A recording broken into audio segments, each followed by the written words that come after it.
and welcome to another week of Libertarians at Large. Friendly and casual conversation about libertarian issues in the news and a libertarian view on the news. Tonight, I am joined, like always, with Laura Ebke, another member of LNC at Large. How are you doing, Laura? I'm doing well, Eric. How are you? I'm doing well. And also, as always, we are joined tonight with Valerie Sarwak. Hey. How are you doing? Good. How are you doing? Oh, you just doing said sorry. Doing well. How's everyone's week been? Whew, this is the longest year of my life. 2021. And yet we're only 14 days in. Look at that. Yeah. I think that kind of says everything that you need to know, right? Yeah. Or are you in month 13? That's the question. Yeah, December.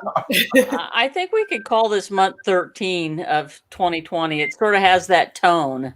It really does. I don't know who said it, but I know Joe Bishop Henchman shared it that this is Trump-ember. So it's unfortunately kind of fitting with everything that's going on in the news. So it's insane. It's absolutely insane. Should we do over-unders on when things get back to something sort of like normal? You know, when things calm down? I'm not a betting man. Neither am I. I'm not a betting woman, so yeah. I mean, something I'm willing to bet on. My kids told me today that some scientists predicted that the world was going to end in 3957, I believe. So probably like 3956, I'm guessing. Things are It'll get back to normal. Well, now, actually, you said that the world is going to end in 3957, you said? Yeah, something like that. They were talking about it at dinner tonight.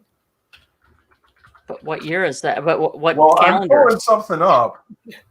Okay, well, we're safe because on the Jewish calendar, we are in year 5781. Okay. Jared Hall says that it was December 12th, 2012. So right. I guess we're good. We got through that. According to the Islamic calendar, we're in year 1442. So I think we're okay. I think we still have some time here. So I thought maybe we were closer to the edge of doom on somebody else's calendar, but I wasn't sure of you. So. Sadie asks a great question, and I ask that question all the time. Should I put that one up? I mean, yeah. Question. Yeah, so I guess who are we? We are the Libertarian At-Large members. There's two of us that are unfortunately unable to attend most evenings. But that's who we are. I don't know. Do you want to do larger background? Or we have no other purpose, right? You know, we do have a purpose. Yeah. I think that's to kind of put all of the libertarian news over the course of the week in an easy to digest libertarian slant. So anything that you'd like to add? That's pretty much it. This is it's us. People like to we like to get together and figure other people might as well show up too if they want to. Yeah. So Tara asks, how can she be a at-large member? First of all, you have to be elected by the National Convention, which is done every other year. So all five of us started our term in 2020. But a good place to start is actually get yourself known and acclimated and working at the local level. I mean, I know I started out working in my county and in my state, and then eventually kind of fell into the national arena and kind of got there. And I think all three of us have similar stories in that regard. Yeah.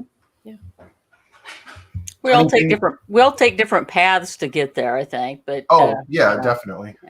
So Richard, So I'm feeling feisty tonight. No.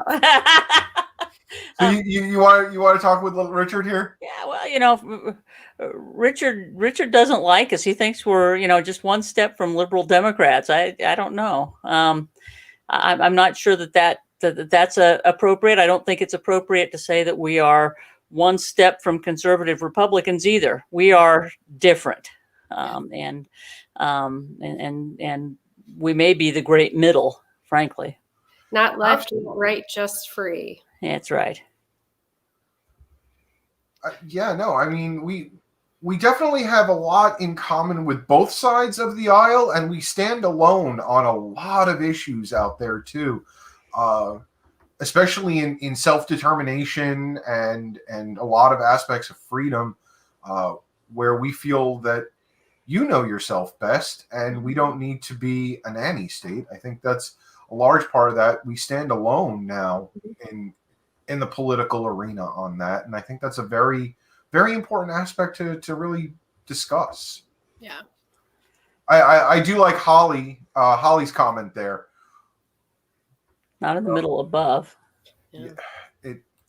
There we go. We're getting a lot of comments tonight. We are above the entire the political landscape, and I think I really like that, especially if you look at the Nolan quiz. It's absolutely true, actually. So. Yep. No, we're getting some great questions, some great comments and questions in here, and they're going too fast. That's a good thing. I know. We have a lot of viewers. A lot of new people tonight. That's awesome. I Yeah. love that. I mean, I think it's important for us to talk a little bit about this from time to time, because we tend to focus on the news quiz and what's going on in the world, but it is important for us. We don't know who's coming in for the first time, and I think it was a good little diversion for us to make sure that people understand what we're doing here, and to know that if you want more information, go to lp.org. Yes. And for sure you can find out more information. Most states have state organizations, so you can access those. I think you can access them from lp.org if you look around a little bit, but you can do a search. There's a lot of great stuff on lp.org. So just platform, issue points, it's all there. And of course, I encourage you, and we all encourage you, to go to the join page and become a member of the Libertarian Party. That's also very, very important.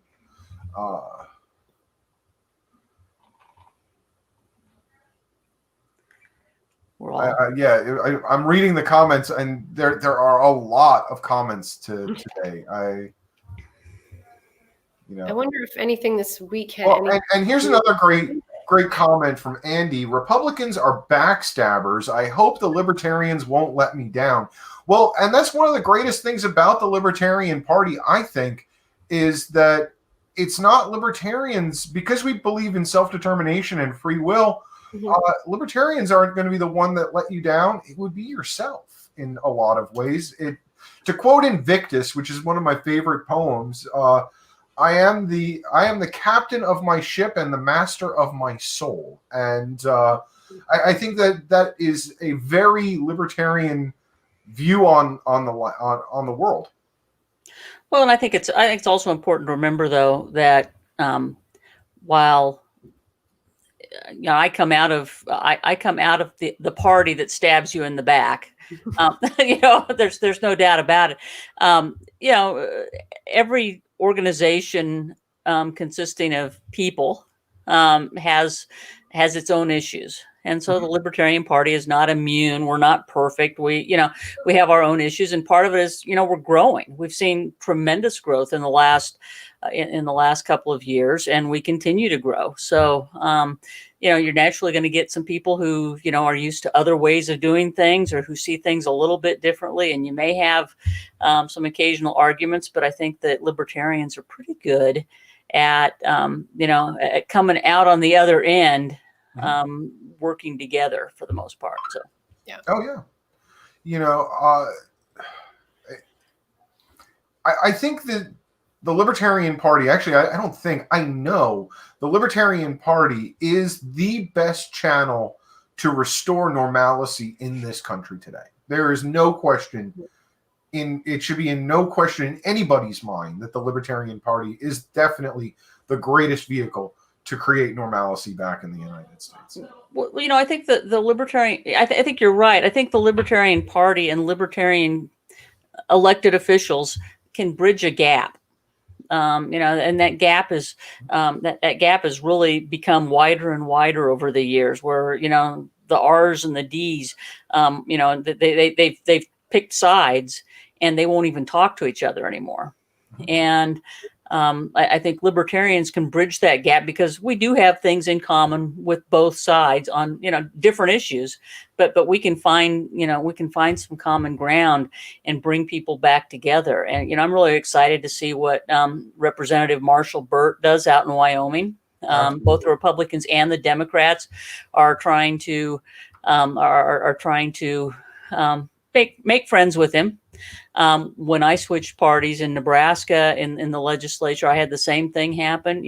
My Republican and Democrat friends were both my Republican and remain my Republican and Democrat friends. And in fact, the Democrats probably liked me more because I'd kind of, poked a finger in the eye of the Republicans. So, it's one of those things that you really, I think there's great potential for us in the next couple of years. And if you are new here watching us tonight, feel free to reach out to any of us, and certainly reach out to the Libertarian Party, find out more. Yeah, I mean, definitely you can find me on Facebook, you can find me on Twitter, or if you go to lp.org, when you're going to join up, you can also find all of our emails on the LNC page. That's also on lp.org. So I definitely, if you do have questions, you do have concerns, please reach out. I mean, that's one of the things that we're here for. One of the great things about our party is that we are so accessible as individuals. And I definitely love that. But Yes. one of the things that also amazes Valerie was going to talk. Oh, I'm sorry. No, Valerie, I do apologize. I ramble. You know this. That's okay. Yeah, I'm also on Facebook and Twitter, but you may be shocked when you go to my Twitter page because I retweet a lot of Real Housewives things in between retweeting Justin Amash. And so some people are like, is this the right place to be? But I still have a life. I still enjoy Real trash. Housewives and Justin Amash. My Twitter page is very quiet, but I always respond to people's comments. I'm horrible at tweeting. I'm not very good at tweeting either. I mean, I do some for work, and it tends to come in, in sort of bundled, and then I don't do anything for weeks. And then all of a sudden, okay, there's 10, and then nothing. So it's. Who else thinks John's volunteering here? Yeah, you should definitely run for local office, John. Yep, absolutely. Local office is where it's at. Absolutely, I totally agree. Local office is definitely the most important aspect. Yes, and growing the affiliates, which I am the chairwoman of the Affiliate Support Committee. I should put that little plug out. And our goal for this term is to increase the local level affiliates by at least 50. And I think we'll probably get that done before the end of the first quarter at the rate things are going. Oh, I saw a comment here. I have to share it, and this is personal. So any libertarians on Long Island, that was where I was first introduced to the Libertarian Party in Suffolk County. So definitely shout out to Kendra. There's a bunch of great people out on Long Island in the Libertarian Party.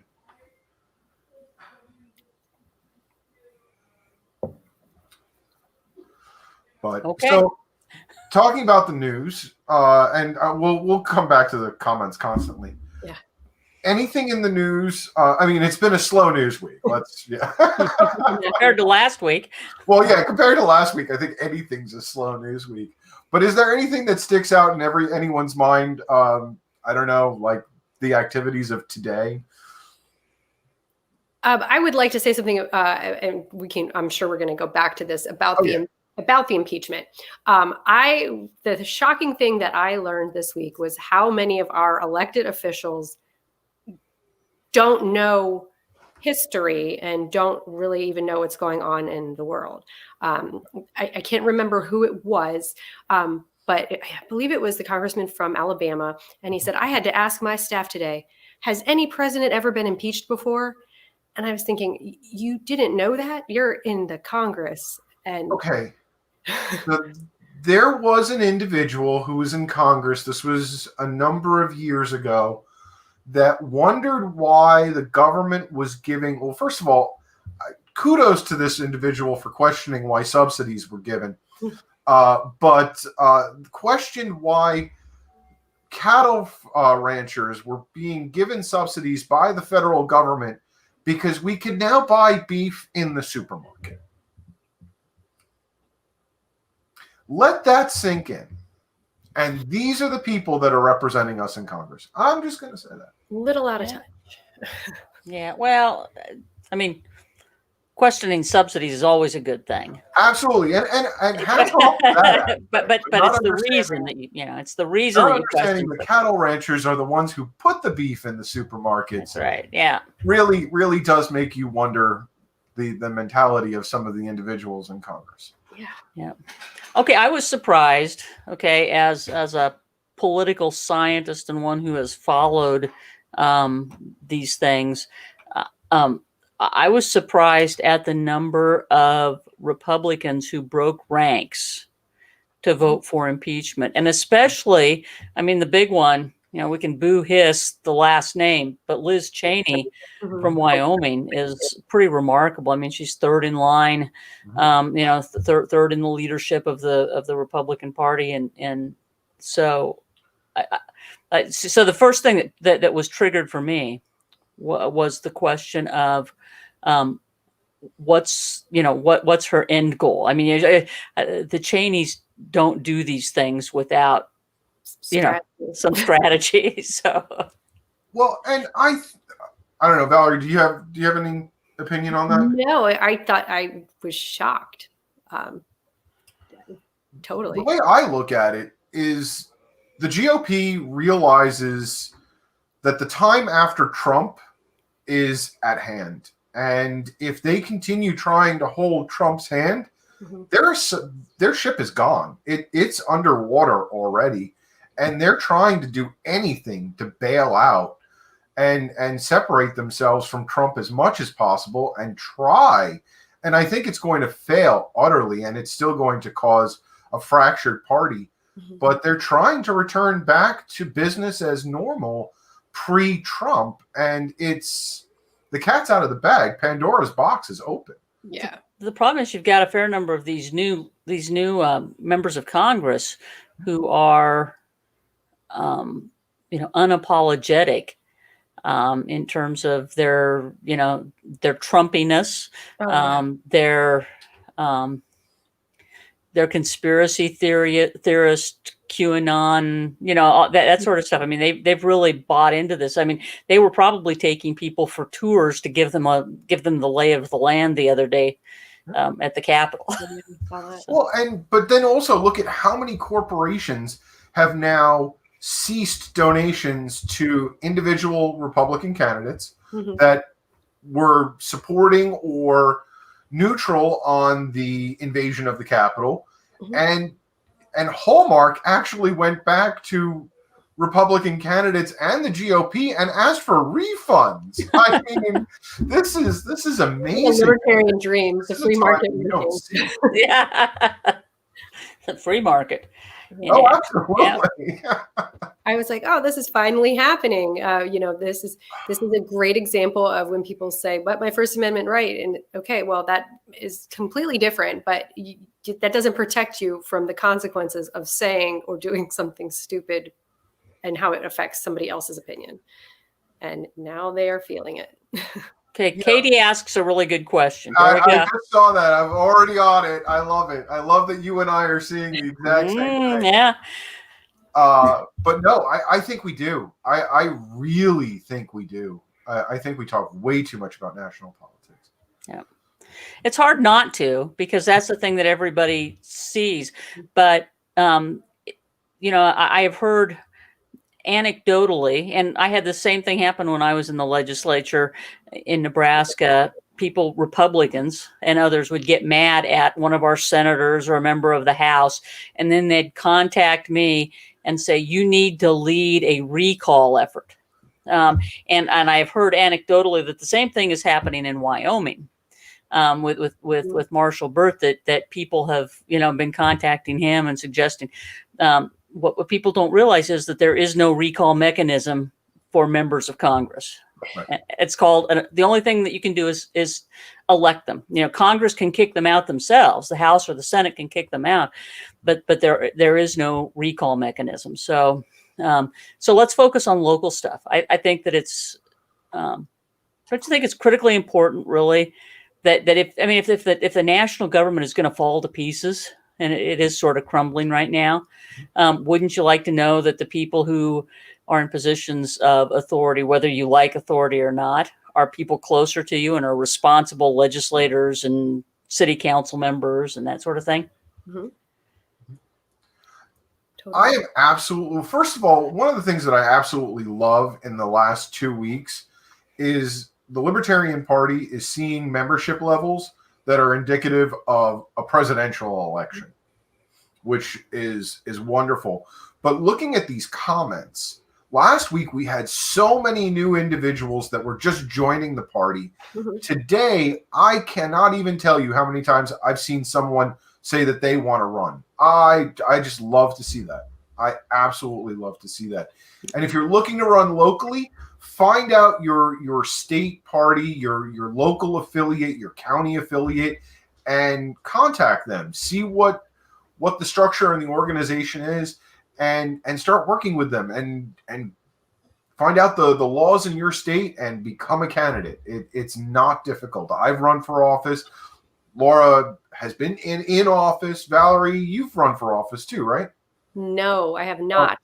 Nick has. So you know the process. You've been intimately involved in that. So I don't think that I'm cut out for that. This is good. You're probably smarter than us. Yeah. But anybody who's watching that lives in New Jersey and Virginia, and I can't remember the other state, they have off-year elections. So now would be the time to get in touch with your state and county affiliates to see what's open and what's available for you to run. And let me suggest also that in most states, the governors appoint boards and commissions that serve anywhere from 3 to 5 year terms. You also have that happen in local city council and county and counties where they have special committees. Oftentimes, those boards and commissions go unfilled. Mm-hmm. At the state level, because there are rules in place. For instance, in Nebraska, no more than half of the no more than one more than half of the members of the board and commission can be members of the governor's party. But people who don't, so libertarians are in a great position. If you are a registered libertarian in a state that does that, you can apply, and you might find that a Democrat or a Republican governor will appoint you because you're not one of the other guys. Yeah. So it's a nice way to slide in there and get some real life experience. Yeah. So an individual asked, why does Josh Smith and Richard Longstreth not regularly appear on this show? The answer is that Longstreth's day job has a very flexible schedule, and it's very difficult for him to actually make it onto the show. And usually he's also traveling, so he doesn't have a consistent internet connection. And Josh Smith is a very happy new father, and he is taking care of a brand new baby. And hats off to him, and absolutely adorable baby. Oh my gosh, so cute. But they'll come on one of these days. We'll get them. Oh, yeah. We'll reel them in. They come on when they can, but it's not often. No, and actually, Richard participates in the chat room, the chat log, quite frequently. Mm-hmm. So that's his way of participating, because he doesn't have the video connection that would allow him to actually be part of the show usually. Yeah.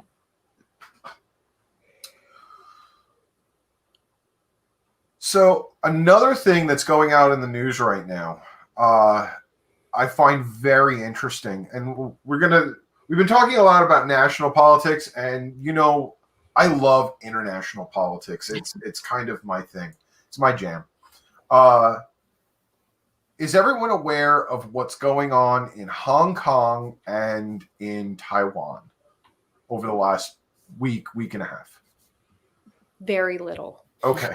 Tell us, Eric. Tell us. I've only had C-SPAN on, and all it is people calling in to talk about the impeachment. Right. So first, we'll talk about Hong Kong, and a lot of individuals, like I think it's 57 individuals have actually been admitted by the Chinese secret police that have been arrested, but it may be hundreds. They were trying to organize free and open elections. And that's it. Free and open elections. And 57 people have been admittedly arrested, and potentially hundreds have been arrested by the Chinese government. The United States has come out, along with many of the UN nations, and is calling the Chinese action deplorable. And then along the same lines, China again is trying to muscle into Taiwan, and the United States has moved in some of the naval forces into the South China Sea as a defense mechanism, and also in back channels is supporting Taiwanese membership into the UN, independent of China, which, by the way, is really pissing off China.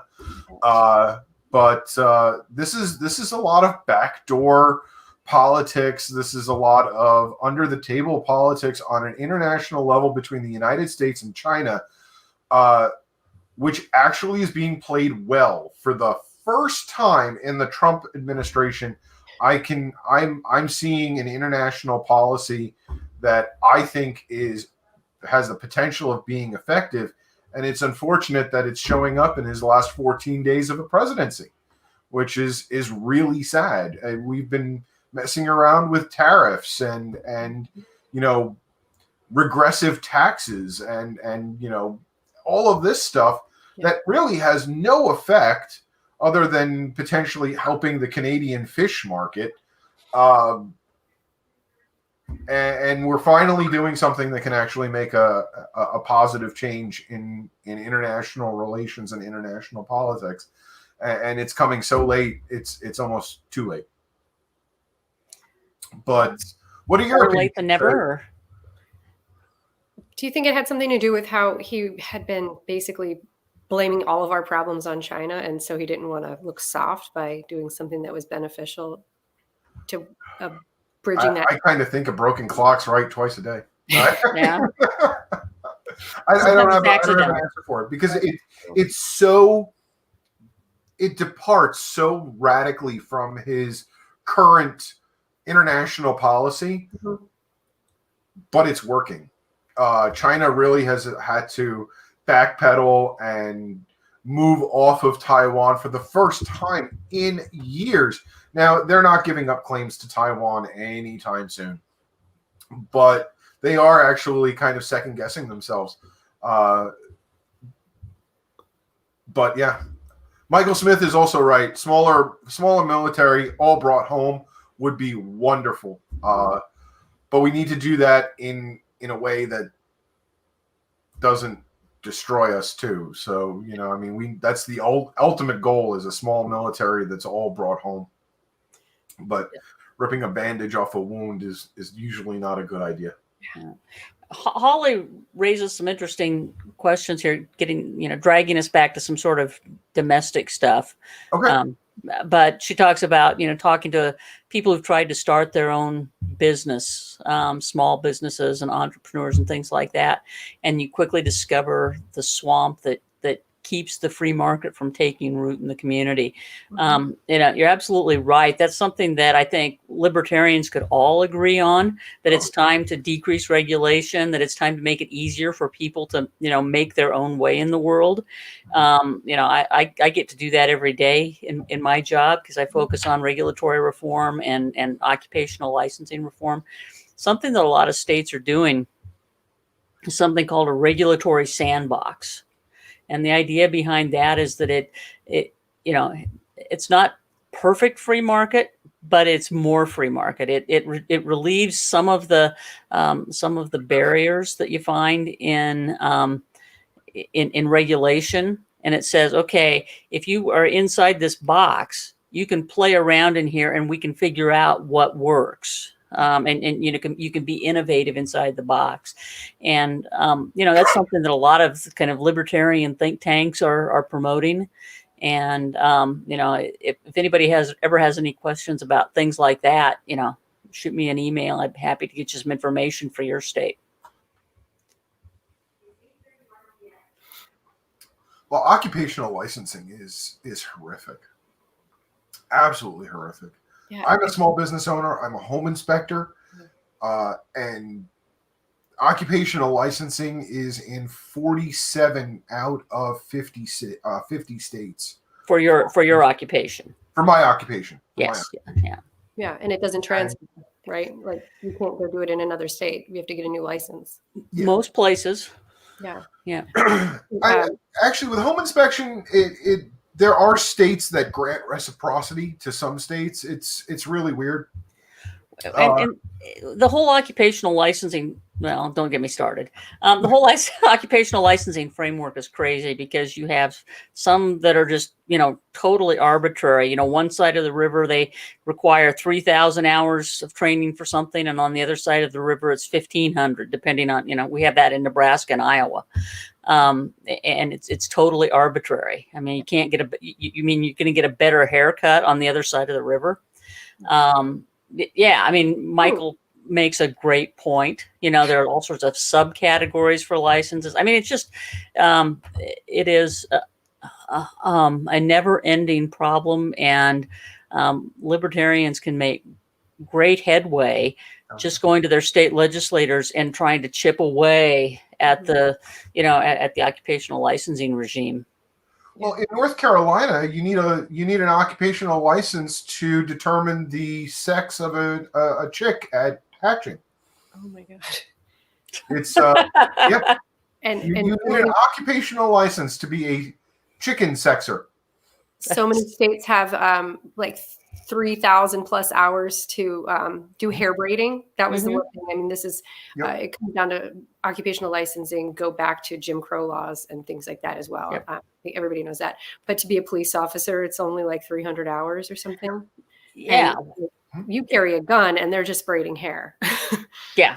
Yeah. Well, actually, even in most states, to become a cosmetologist takes more hours of study than to become an EMT. Oh, tons more. Tons more. An EMT is like 100 in most states. It's like 150 to 200 hours of training. For most cosmetologists, it's between 1,500 and 2,000. Tell me which is more important. I mean, I don't want to degrade the importance of cosmetology or the skills that they use. No. But in the grand scheme of things, isn't there a little disconnect there? Mm-hmm. Actually, in the state of North Carolina, it takes more hours of study to become a licensed florist than it is to be a EMT and police officer combined. You gotta love this stuff. Oh yeah, it's great. It's just the lunacy that we come, and we're exposing it. So yeah, there we go. Okay, so do we have the news quiz? Should we? I do, and should we jump into that? Ready to go. Yeah, we'll have to move through it fast. Yes. Oh, yeah. We've had a good conversation today. Yeah. Question 1. Violent mob of Trump supporters stormed the Capitol on Wednesday. Through the history of violence directed at Congress is not long. There have been some previous attacks. Which of the following is the only one not to have happened?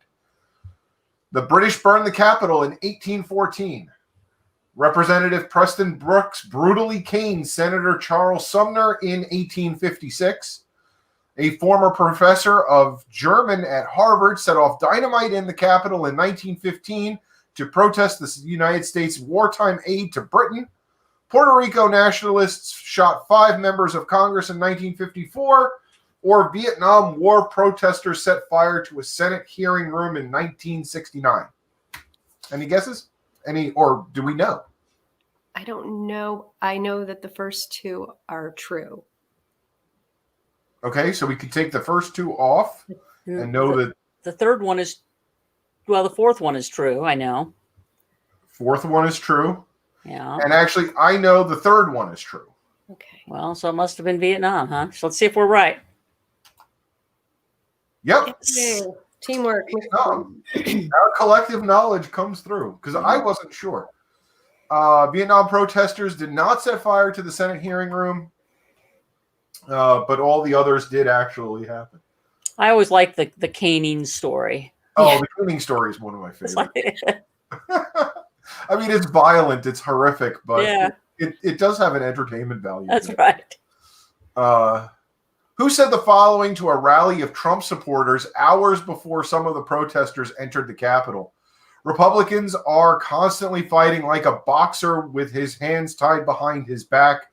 It's like a boxer, and we want to be so nice. We want to be so respectful of everybody, including bad people, and we're going to have to fight much harder. You'll never take back our country with weakness. That sounds like some of those words, like bad people. It sounds like Trump, but yeah, I think it's Trump. It's also really bad sentence structure. So It's gotta be Trump. I would agree. I would say it's President Trump.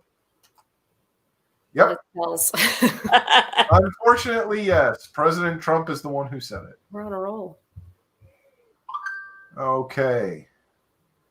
Who is this? Last name is good enough. Is it Stacey Abrams? I think you're right. A little picture, and I don't have my glasses on. Spell Abrams. A-B-H.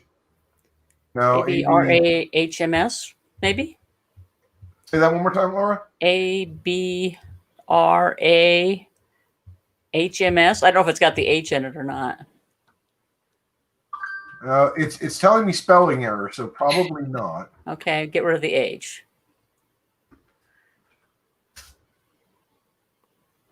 There you go, Stacey Abrams. No H. I'm horrible with spelling names. I'm just going to be totally honest. I have a mental block against names. It's my weakness in life. Me too, and we all have strange last names. Yeah. Yeah. So, yep, that is Stacey Abrams, former gubernatorial candidate of Georgia. Actually, one of the ones that is really kind of credited with flipping the state blue. Mm-hmm. So, I mean, I'm not a Democrat, obviously, but I heard that she had a 4-year plan, and she started working on what has happened in Georgia 4 years ago. And I think that that's something that all of us, anybody who's running for office, really needs to take into consideration. You're not just going to run for office and win. You're going to have to put thought and planning and hard work. And That's a really good point, not just for running for office individually, but for party growth. Mm-hmm. Without a plan, how do you know whether how do you point your way in the right direction, and how do you know when you've succeeded? So, make a plan. Make a plan. yeah, absolutely. You have to have a plan. If you don't have a plan, you're going to go in blind and you're going to fail. Mm-hmm. Democrats won both of Georgia's Senate runoff races with help from which 2 of these factors? Shane Hazel. Strong turnout by black voters, a shift of Hispanic voters towards Democrat during the Trump era, a shift of suburban voters towards Democrats during the Trump era, a shift of white rural voters towards Democrats during the Trump era, or widespread voter fraud. I'm very surprised that they didn't put the Libertarian candidate in there that did force the runoff, because he seemed to get a lot of Well, hate. we weren't in the runoffs. We were only in the But we general. forced it. So Forced the runoff. they still credit us with causing the runoff. Yeah. But yeah. Well, So, strong turnout by black voters Eric, was one of them. See, that's what I get. there we go. Eric Crisp says 1 and 3. 1 and 3. Julius is the same thing. That sounds good. So it sounds like 1 and 1 and 3. Do we agree? Yeah. Oops. Go with it. And it's right. Thank you, audience. And I do know, actually, Hispanic voters have moved away from the Democratic Party during the time of Trump. They haven't necessarily become Republicans, but a lot of them have become actually unaffiliated. Mm-hmm. So they are not the voting bloc that the Democrats were originally hoping for. No. Especially in Florida, all the Cubans are Republican, for sure. Yeah, especially the Cuban population. The Cuban population has actually become far more Republican. But even the general Hispanic population in the United States has become much more centrist in the last 4 years. With Democrats' Senate wins in Georgia, who is expected to become the new majority leader? The one of the politicians that I absolutely loathe and despise because I know him personally. Chuck Schumer. Yeah, You know him personally? Yeah, well, I mean, I was involved in New York politics for a very long time. I worked with Pataki and Giuliani and a lot of people on both sides of the aisle, and I unfortunately got to meet Chuck Schumer on several occasions, and the guy is as friendly as he looks, and he's not a decent human being at all. But that's just my take on him, or at least every single time I've ever met him. So yeah, that's a great shot of him because he looks absolutely dumbfounded and prickly. Yeah, that's his personality. Okay, who is this? I'm assuming this is some sort of television show. Oh, it's got to be this Queen Charlotte thing from Bridgerton. Maybe, yes. I mean, I've seen it advertised a lot on Netflix. There you go. You are absolutely right. This is Queen Charlotte, a character in Bridgerton, a 19th century British drama on Netflix. I have not watched. I may have to check that out. Yeah. If it was anybody on any Real Housewife from the beginning of time, I would have known who it was. There you Gotta say, well, hard luck NFL franchise, which has never won a Super Bowl and once lost 4 in a row, is considered one of the strongest teams entering this year's playoffs. I know this one. I know this one too. Laura? Is that football? I don't know. Yeah, okay. I follow college football.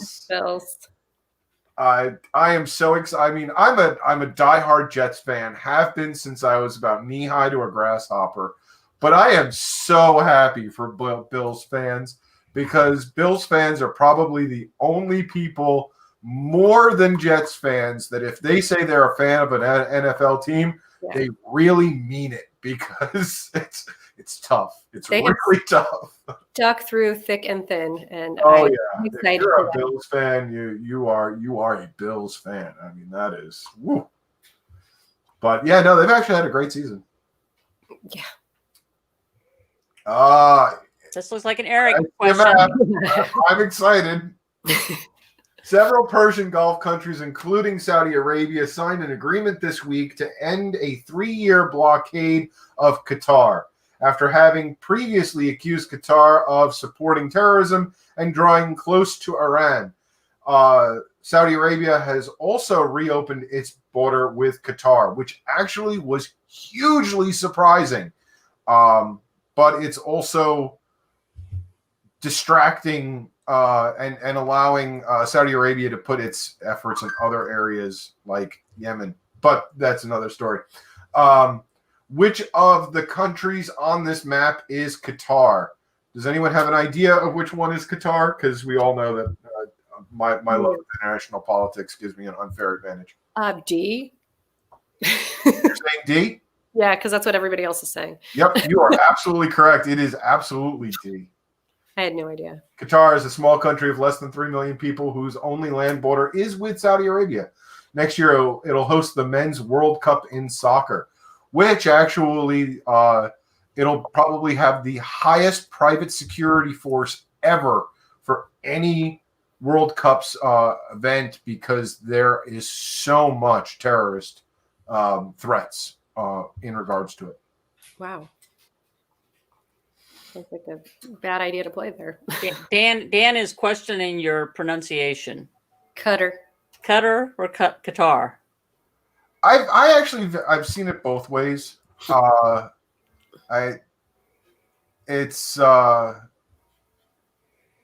don't know. I've never actually discussed that with anyone from the nation. It is possible that it is Qatar, and I have been saying it wrong for eons. And if there is anyone from Qatar or Qatar that is listening and I'm pronouncing it wrong, I do most humbly apologize, and I ask that you reach out to me and tell me so. But thank you for proper pronunciation is closer to Qatar. Okay. Holly and Dan are educating me, and I have been saying it wrong for years, and no one has ever tried to correct me before. So, yeah, I do apologize. I have been saying it wrong for decades now. I even said it wrong during times in my presidential briefings and stuff, which really now makes me feel very ashamed. But okay. Daily new coronavirus cases per million residents. The chart shows the number of new daily coronavirus cases in 3 countries, Britain, Germany, and Italy. Which is which? Is blue Britain? Is blue Germany? Or is blue Italy? I think blue is Britain, because I would agree with you. they're going bonkers right now. And Ireland too. Yeah. Even they have like crazy lockdowns. Yeah. Britain is really bad. They're actually on the verge of closing every single supermarket. Stock up. Yeah. Right? That's all that's going to do is put a bunch of people out in public at one time. So we agree that blue is Britain, right? All 3 of us agree? Yeah. All right. So green, is that Germany or Italy? Green. Which one is going down? I think C Italy is going down. B has been going down, but is now seeing an uptick. So I think green is Italy in my. Italy is green, and that would make C red. I mean, C is Germany. Yes. Yeah. Who knows? So blue is Britain, green is Italy, and red is Germany. That's correct. Woo. Yeah, cases have surged in Britain, obviously, since the discovery of a new virus variant. The pandemic has generally gotten more widespread in Italy than in Germany, including separate outbreaks in the spring and summer. Italy has been devastated numerous times over and over again, but so is Britain. Germany, I don't understand Germany because according to German health sources, less than 15% of the population regularly wear a mask. 90% of the population, or actually 97, or it's a high 90s, do participate in social distancing. That's because Germans. Yeah, exactly. Well, yeah, they're also German. Yeah. I live in a part of the country where everybody, I mean, 90% of the people here came from Germany. Uh-huh. We believe in social distancing all the time. Oh, yeah.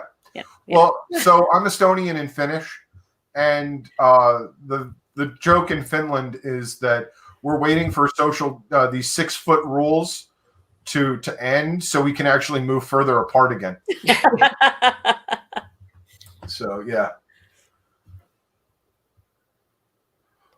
Where did authorities arrest 53 Democratic activists for trying to organize primary elections this week? Oh, we talked about this. Hong Kong?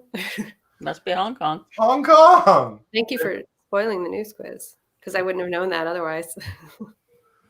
But yeah, that it's bad. All right. What is happening in this picture? Fans of the World Series champion Los Angeles Dodgers are lining up for tickets to opening day in 2021.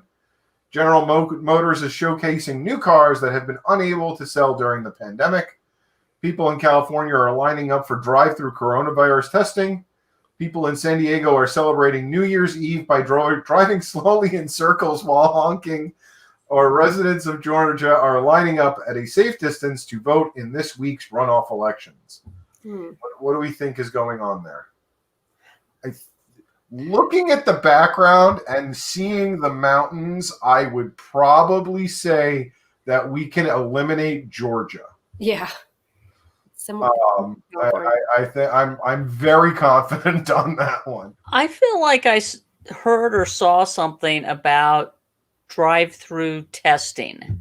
Yeah, well, I mean, even drive-through testing here in North Carolina. Yeah, I mean, they're doing it here, but I feel like I heard something about some sort of a traffic jam with multiple lanes or something. I don't know. Anybody else hear that? Am I dreaming? Yeah, actually, I believe that. Happened so here. Are we believing that this is drive-through testing for coronavirus? Yeah, probably because California is going bonkers right now too. And they got mountains, right? Yeah, they do. they definitely do. Beautiful ones. Yeah, and that is absolutely correct. We have gotten 11 out of 11. We did better than 92% of individuals who took the quiz, thanks to our viewers and each other. 8% of the quiz takers got the same score as us. So between the three of us and all of our faithful viewers who are clearly smarter than us on some things, or actually probably most things, we've shined again and gotten 11 out of 11. So that is wonderful. So we've got about 10 minutes remaining. Do we have any announcements or anything that's going on in our local libertarian arenas, or do we have something going on nationally that we want to plug? I would suggest for anybody who is, and maybe this is Valerie's lane and I'm jumping in it, but if you are if you're having a state convention this year, be sure to send that information to national, because we're trying to maintain a spreadsheet so that we can get it on our calendars, and that some of us from national can show up and participate. So yeah, absolutely.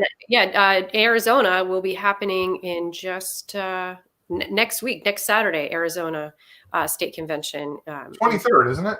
The 23rd, yeah, that is next Saturday. My birthday is next Friday. That's why I know that. Happy early birthday. We'll have to have some sort of special graphics for you next week. Here we go. All right, some cake. I bought a brownie or a cupcake today. There you go. Yes, absolutely. I'll figure out how to do that. Yeah, I would like every state to get that on there.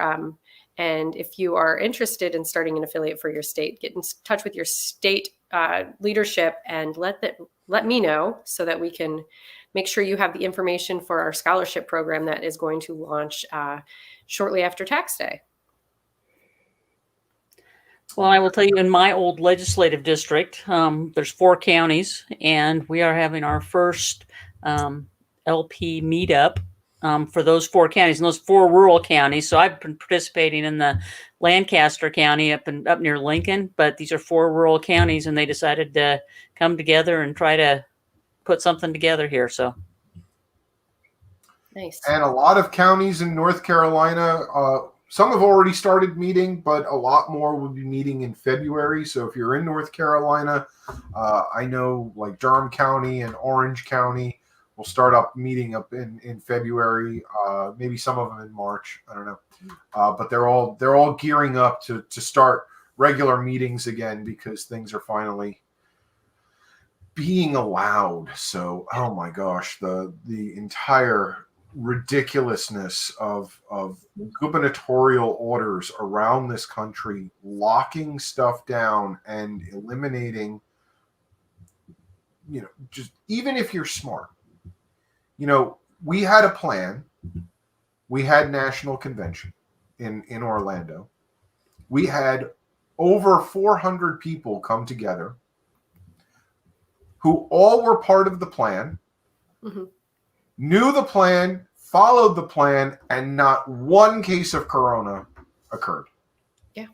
I don't know. I'm just saying, if you're smart and you're responsible and you look after not only yourself but your fellow human being as though you should, you don't have to be stupid and shut everything down. But hey, our kids have been in school, in person in school since Labor Day. So over a trimester of school, and not one instance of a child or a teacher getting COVID. And I mean, we follow the precautions that they've put in place. And I mean, it's a charter school, so we have a little bit more flexibility, but that's what we chose to follow, these guidelines that they give without the governor's orders. Yeah. Well, and the voluntary is always better. My son is still in high school. He's a senior this year, and they've had, masks on in the school all the time. And one act plays were a little different this year. They did them, but they did them with masks on, which makes it a little tough for us old folks to try to hear what they're saying without the mics. But and band and choir and things have been weird. Yeah. But that said, things are almost normal, and they really haven't had they've had a few cases, but they haven't been cases that have been tracked to school.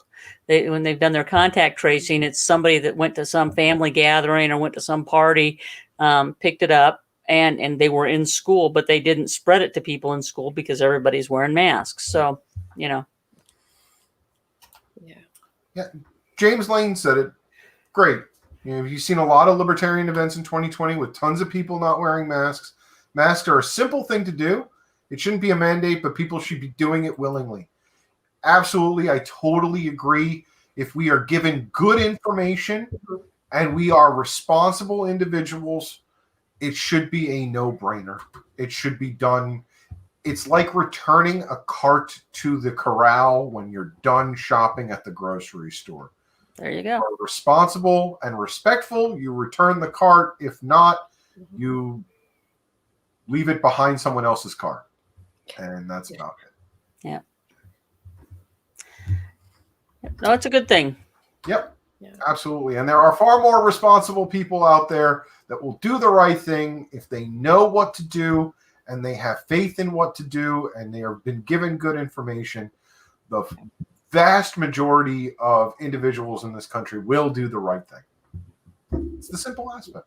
Simple. I agree. We've been very lucky in Nebraska. I always have trouble understanding where some other people are coming from. And we've had, we've certainly had surges from time to time, but our governor has been very laid back about it. He's made lots of recommendations, but he hasn't imposed any mandates. We did kind of, Nebraska, I think, and everybody just sort of closed down back in March and through April for a while, but we got open back up on the whole, and the local directed health measures, determined how many people could be in a restaurant and things like that. But, most of the executive orders actually made it easier in Nebraska. So we've got carry out drinks, and we've got, occupational licensing reciprocity via executive order for medical personnel. And, they were all things that were designed to expand the opportunities, even though things were, abnormal. So, some states did it right, or did the best they could. And some were just awful. So I know we're talking about Corona and the oppressive state and all of that stuff, but do we see Steve's question? Do we want to talk about immigration with the 30 seconds that we have left? Oof. 30 seconds. Immigration is the one libertarian issue. If you could sum up the libertarian position on immigration in one sentence, what would it be, Valerie? We allow people, peaceful people, to move peacefully from one area to another. I think that pretty much sums it up. Laura, do you have anything that you want to add? No, I think, people who are here to commit, violent crimes shouldn't be here, but people who are coming here for opportunity ought to be able to, just like all of our ancestors were able to come. Modern immigration laws are modern. They aren't long term, and most of us, if we go back in the country more than 3 or 4 generations, if you go back more than 3 or 4 generations, we didn't, we weren't here, and so they got here, but they didn't have draconian measures to prevent them from coming either. I believe that our government should not control the individuals coming into their country or into our country just as much as we control those who are trying to leave. It's a door that swings both ways, and you can't restrict it one way if you're not going to restrict it the other. And I believe that no restriction is the right restriction. So there you go. But that is another week of Libertarians at Large concluded. Have a great night. We look forward to seeing you again next week. Same time, same place, YouTube and Facebook. And that's it. Have a great night, everyone. Good night, Laura. Good night, Valerie. Good night, Eric. Good night. Thanks. Bye, Val. Bye.